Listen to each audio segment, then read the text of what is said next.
এই জন্য আপনি মিথ্যা কথা বলবেন। পবিত্র মাহে রমজান উপলক্ষে দ্রব্য মূল্যের ঊর্ধ্বগতির বিরুদ্ধে আমাদের উপজেলা প্রশাসন থেকে আজ অভিযান পরিচালিত হচ্ছে।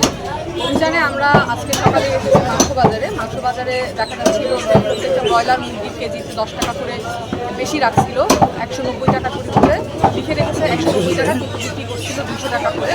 এবং গরুর মাংসের যে বাজার সেখানে 780 টাকা, কোথাও কোথাও 800 টাকায় বিক্রি হচ্ছে।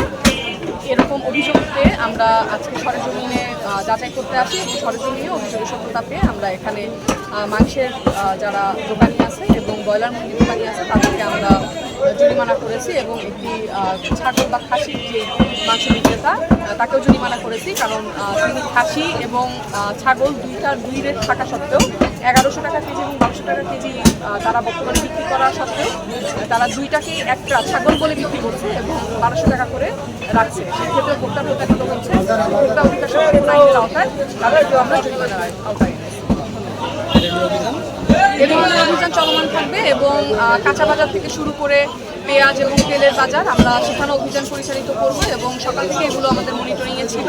এখন আমরা সেগুলোকে জরিমানার আওতায় আনতে যাচ্ছি।